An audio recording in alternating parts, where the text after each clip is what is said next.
AC Garage second hand issue, pang garahe na lang pala ang nakuha niya. Huwag ka magalit. Hindi ako nagagalit po. Ganito lang talaga ako sa'yo. Kami, binokyo. Saan ka ba sasakay? O ngayon, Pinay Karen versus Gen Z artist. Ito di pa pambalita ng ating agad simulan. Dito tayo sa unang primera. Ito ating unang issue. Kay AC Garage na may kumalat na video na nakikipagnegosasyon ng kanyang dating buyer sa biniling second hand na sasakyan na tumirik daw. At tumirik daw ito pagkatapos ng 30 minutes pa lang na kalalabas lang dun sa lugar. Pucha, kahit nga jowa mo sana ganun di ba? In 30 minutes titirik na agad. Pero hindi Dito pinaglaban ni AC na isang as is where is na yung produkto. Ibig sabihin, kung ito'y lumabas na rito at napag-agrihan na natin at ano mangyari dyan pag yan ay nasira, ikaw na may problema yan, hindi na ako. Merong hibla na katotohanan yon dahil second hand na binibili mo pero hindi sira. Pag diferensyahin natin yun, alam ko na hindi na to tatakbo ng 100 kilometro ng isang segundo. Pero umaasa ko naggagalaw to. Umaasa ko na gagana pa siya. So may mga iba't ibang batas na pwedeng gamitin dyan. Pero panoorin natin saglit yung video. Sige, tanungin kita kung may alam ko sa loob. Kami ngayon. Boss, ayos mo. Hindi nga, bossing. Huwag ka magalit. Hindi ako nagagalit, bossing. Ganito lang talaga ako sa'yo. Tandaan, hindi na dadaan sa angas ang pakikipag-usap. Okay? Pag tama kayo, ikaw pa nga dapat ang pinakamahinahon dyan kasi ibig sabihin wala kang tinatago. Ang pagbili ng second hand, kahit kami inaabutan din kami nasira. Okay? Oo, So, tama. ngayon, Kahit bago. segundo pa lang inaabutan namin nasira. Pagkalabas pa lang ng automatic yan, pag nabayaran mo na yung unit na yan, automatic yan, boss. Ayan, swearies. Ano yan, boss? Second hand yan. Ngayon, yung sinasabi niyang ito, depende ito sa napag-usapan nyo. Meron mga nagbibigay ng warranty. Pwede mo bigyan ng 1 buwan, o 1 linggo, 2 linggo. Depende sa napag-usapan nyo. So dito, mas ipinapakita mo lang dito, ang pangit pala nung business practices mo, nung warranty. Ang pangit pala nung ginagamit mo warranty dito. Ibig sabihin pala, pag bumili ako dyan, pagkalabas dyan, wala na akong habol. Kahit porsyento lang nung binayaran ko, wala talaga. Mas pinapakita lang nun na ang pangit nung napag-agrihan nyo. At syempre, nagre-reflect din ito sa customer relations mo. Alam naman natin na kung kaya pagpapalitin yung posisyon, papayag ka ba? Diba? Isipin nito, mas nagpo-favor ka dun sa consignment. Mas nagpo-favor tayo dun sa garahe kesa dun sa buyer. Hindi namin binibenta yung brand new sa inyo. Alam naman natin na dito binibenta ng brand new. Kasi nga, bossing, kahit modelo nagkakasira eh. Bossing, Well, meron mga lemon law naman sa mga bagong kotse. Alam ko bill pa lang yung parang second hand lemon law dito sa Pilipinas. ang pagbili ng second hand, kahit segundo pa lang, bossing, pag yan tinirik sa inyo, pananagutan nyo na hindi namin tinirik sa inyo na bilhin yan.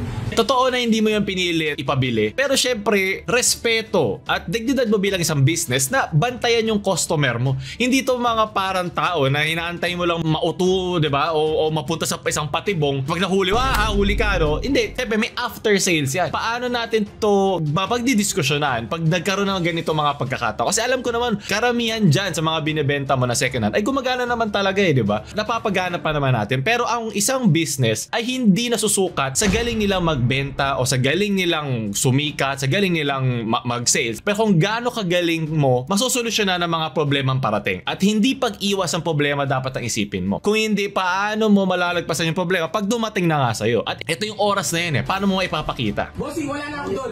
Basta tayo may Ay, sabi ng bossing, nalala ko tuloy si Malupiton. Bossing! Real life na kupal? Kasi tumirik. Bossing, may kasulatan nga tayo as is where is. Received in good condition. So ngayon, pag nabayaran mo yung... Oo, napag-agrihan. Pero kung may hidden o hindi nabulat-lat, di ba, yung kotse, yung mga ibang nakatago doon sa pagkakataon na hindi natin nakita yung problema, kahit as is where is yan, hindi tayo in good faith na umasa ako na totoo nga in good condition siya. Yes, pinakita mo sa akin na good condition siyang ganon. Pero hindi natin pala nakita hanggang sa pinakaloob-looban ng sasakyan. Dapat nasa kasulatan din yan. Boss, ako, daan ko na karanasan na ganyan. Kahit magpapulis ako, magpabarangay or magpa-reklamo ako sa korte, hindi ako papansinin, boss. Kasi, bossing, ako may binila akong Ford Ranger, 350,000. Paglabas namin sa kanto, boss, tinirik kami. Pumatok ang makina. Ano muna, pinunta mo ba yung dealer? Diba? Hindi natin alam yung buong kwento eh. Kasi marami kang pwedeng gawin dyan eh. Pwede mo tingnan yung paperwork, pwede mo tingnan yung consumer protection na meron ka. Basta lahat dino-document mo dapat para makita mo kung anong habol mo. Pero pag sinabi mo wala ka na magagawa dyan, i-accept mo lang na tumirik yan. Para tayong nagsusugal dito. Ito na naman tayo sa sugal. Siyempre dapat meron pa rin tayo dyan mga warranty. Meron dapat tayo dyan protection bilang mga consumer. Kasi iba ginagawa, second hand yan. Siyempre kasama mo na maraming sakit yan. Second hand, hindi ko sabi last hand. Yung sinabi ito na yung huling kamay na hahawakan niya. Pero dyan mga second hand na hindi naman talaga nagamit. Ako nga nagtitingin pa lang ako ng kotse. Magigiuna ko siyang kotse. Wala ako alam sa kotse. Nag-aaral pa lang ako. Tinitingnan ko pa lang paano pagalawin. So ay expect ko dapat bago na lang bilhin ko kaysa magmarunong ako at makikita ko na hindi ako marunong tumingin ng sasakyan. Kasi ako mismo, protection kasi alam ko baka pwede akong ganitohin ng mga dealer. Pwede ako utakan ng mga taong ganyan. Alam kong due diligence natin yon bilang mga consumer. Pero kung ikaw ay nagpapalakad ng business, ang pagmamahal mo sa mga customer mo ay dito lalabas. Tayo mag-videoan. Hindi, hindi. Ano lang kami.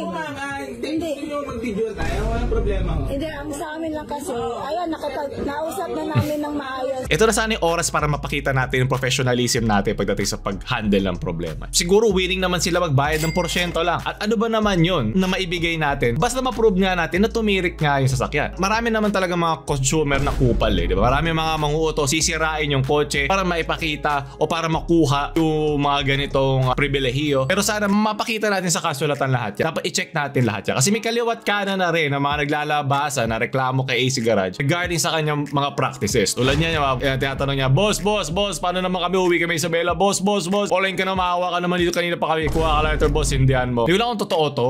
Kung totoo man to, isa to malaking kagaguhan eh, di ba? So basahin nyo na lang. Ito yung pinagdaanan no mismo nag-post regarding dito. Konsiderasyon or konting tulong sa pagpapaayos ng sasakyan. Nang dahil nga ng pagkabili lang ng papa, tito sa sasakyan October 9, nailabas agad nila sa sasakyan Mazda 3 along the road. Na sila pauwi, natirikan 25-30 minutes lang nung nagkabayaran ng desisyon nila, ibalik kay Boy AC sa sasakyan October 9, 2024. Natakala ko sa isang page, sa isang automotive na second-hand consignment, repair shop, kung ano man, nakilala, wala kayong mga guidelines kung mangyari man to. Umaasa ba kayo na lahat ng second-hand ay hindi ibabalik sa inyo? Nasaan? So sana yun yung ipinakita natin dito. Pero nangyari, nag-post pa sila, ginawa pa nilang meme, ginawa pa sila mga skits, kaugnay ng mga nagbabalik ng kotse sa kanila within the day. Pero yun nga, hindi naman nasusukat doon na isang business eh. Pero kung paano nyo i-deal yung mga ganitong klase pagkakataon. Ang makakalungkot lang dito, yung Primera ay nasa igundahan pa. Kasi pinalitan yung makina nung mismong bumili na feeling ng mga netizen ay isa ding scam. Na kung blow by lang ang problema ng makina, hindi mo kailangan palitan yung mismong makina. O baka pinagkakitaan na naman ng pangalawang beses itong nag-complain na to.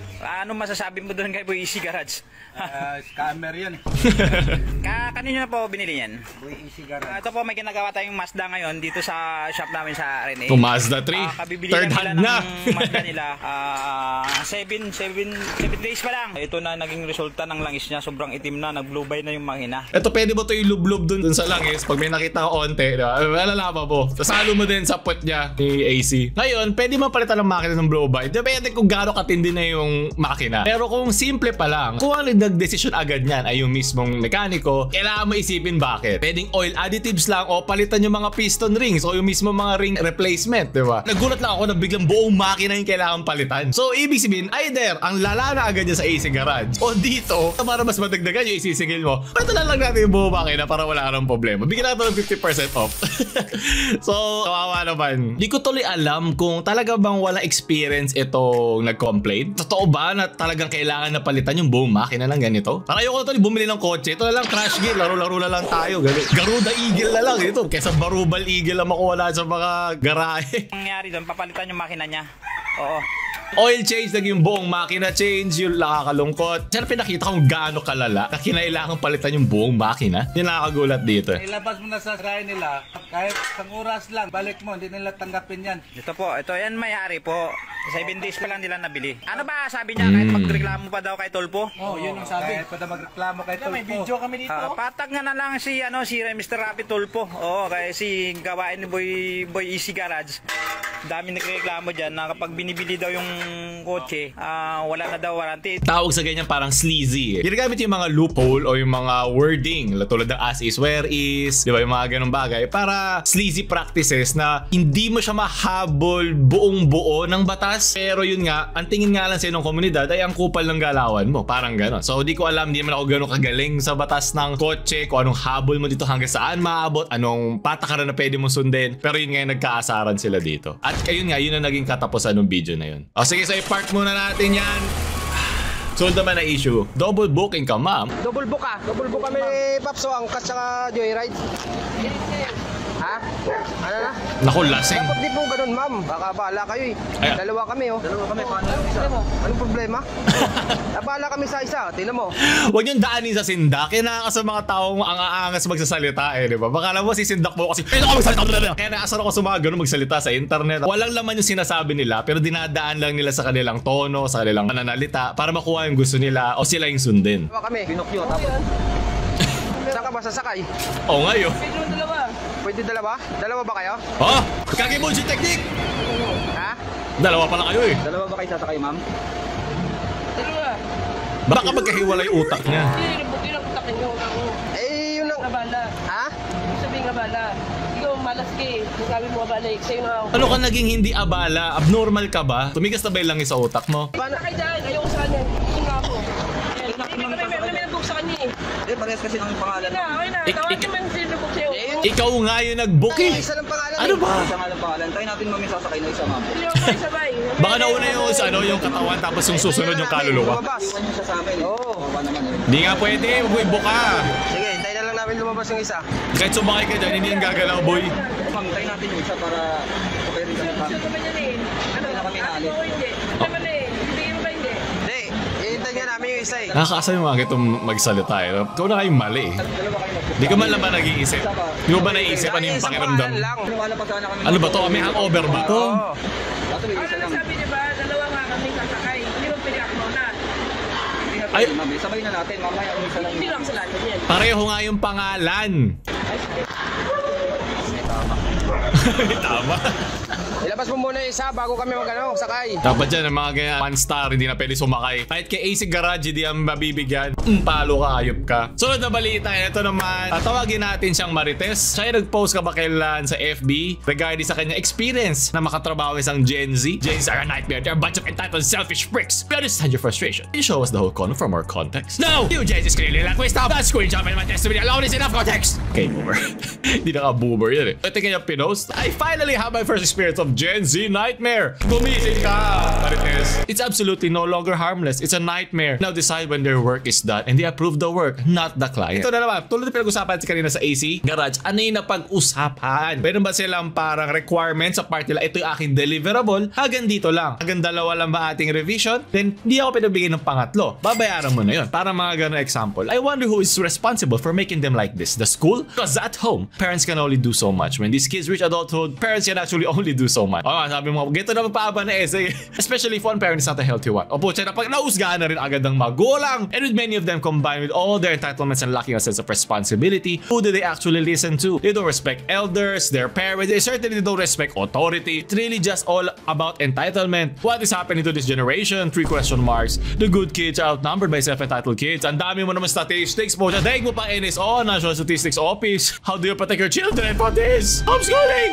All the way to college! I don't think so! Dagdag context sa pinag-usapan. So ito yung nilabas. And this is option 3. This commission will be considered as a finished work from today and onward. I will be asking you to pay in full before I send you the file. You will have the option to edit it yourself or commission another artist to do the revisions. I can no longer provide any further revisions, especially major changes unless revisions fees are paid. Ito yung Gcash. Ako may mga complaint ka, pwede mo sabihin doon sa manager. Nakakasal lang dito. Okay naman na magkaroon kayo ng mga disagreements. Parte ito ng business, parte ito ng mga transaksyon. Pero pagdating sa business, lalagyan natin dapat ito ng human touch. Hanggang saan natin pwedeng pagdiskusyonan na isang bagay. Tulad na nangyari kanina. Hindi naman sana lalaki yun kung marunong lang siyang solusyonan ang mga ganong simpleng problema. O para maiwasan na, ilagay na dun sa kontrata o dun sa kasulatan pag nagkaroon ng ganong problema, ano ang pwedeng guide doon sa bumili. Diba? Kasi kesa nagpe-pray-upan tayo dun sa kanilang inexperience, sa kanilang kagustuhan lang makabili ng mga second hand o ng in this case ay masulit yung binayad, baka naman dito ay sobra-sobra doon sa hinihinging bayad.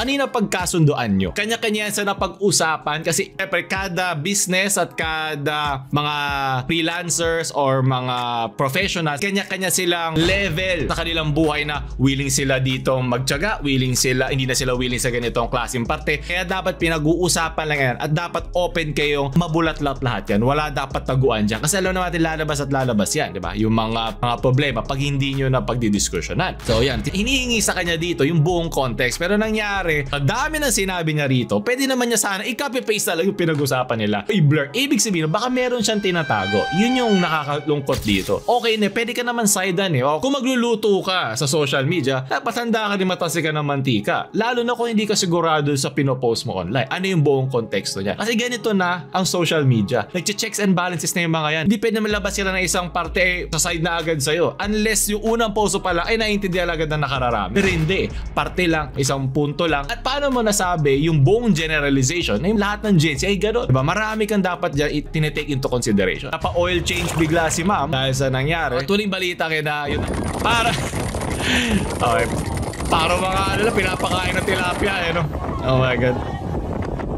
So sana sa mga nakita natin ngayon sa balita na piliin natin maigi ating pagbibilhan ng ating iboboto at ating mga magiging employer o ating mga i-outsource ng mga professionals para sigurado rin tayo na nagkakaintindihan dapat ang lahat ng party. Lahat nga dapat to naiwasan eh kung napag-uusapan lang ng maayos. So doon tatapos sa ating balita ng linggo. Ako ulit si James Yapper. Kung meron pa kayong mga gusto pag-usapan dito, tag nyo lang ang page at ating link. James na mamaalam. Shoo!